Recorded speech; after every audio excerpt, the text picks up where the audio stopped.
So let's jump right into it. So first off, I've got a larger than what I need bowl for mixing.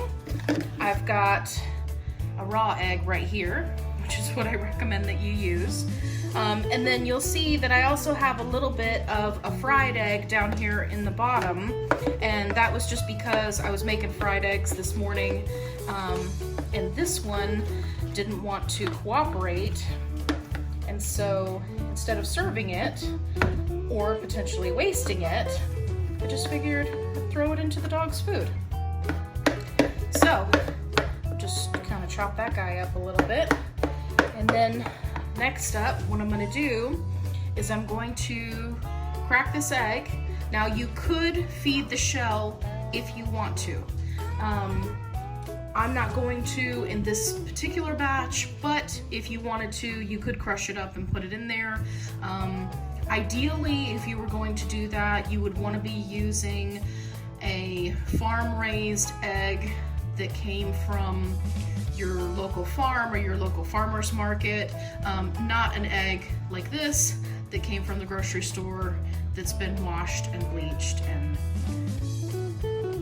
potentially treated in some way with preservatives and whatnot. So, enough talking. We're gonna get that guy in there, get it moving around. Next up, we've got our kibble, and I have already measured out the amount of kibble that I need for my 7 dogs. So I'm just gonna go ahead and dump this all in there and start mixing. What you wanna do is make sure that all of the pieces are coated in the raw egg. Because if you leave any of the pieces dry, I guarantee you that your dog will leave those behind and just eat the pieces that are coated in the egg. Now, you could just stop here. And if you have a picky eater, I recommend that you stop here. If you have a picky eater and they still won't eat it even like this, then after a couple of days of trying just this, you can move on to your next step, which would be to add a topper. Now you can use freeze-dried treats and break them up into tiny pieces. You can use something like this from Farmhounds.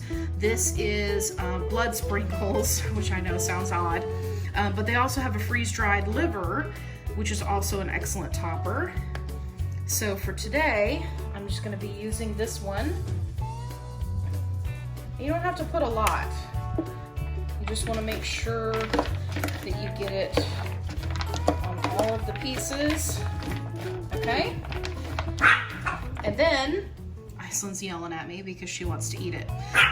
And then, if you wanted to, you could stop here, okay? So if you had a picky eater, Iceland, thank you, we got it. If you had a picky eater, you would stop here, try to feed them this for a couple of days. If they still wouldn't eat it, then you could move on to the next step. So for the next step, right, you've got your egg, you've got your sprinkles. Now we're gonna add some pork bone broth. And this is from Nature's Logic. This is the big container. It also comes in a smaller container. And if you wanted to use a different protein, for example, chicken, they have this in different protein options. I like the pork because dogs have a tendency to not be offered pork. And so they really like it because they've never had it before. So to save time, I have already mixed up some of the broth in my cup here. And what I'm gonna do is just pour some of this in.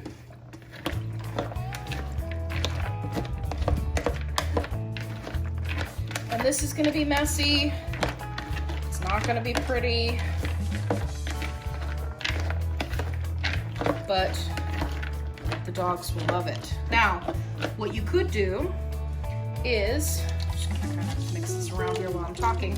What you could do is put this in the fridge, let it sit overnight, and let all of this liquid that you see down in the bottom here get soaked up into the kibble.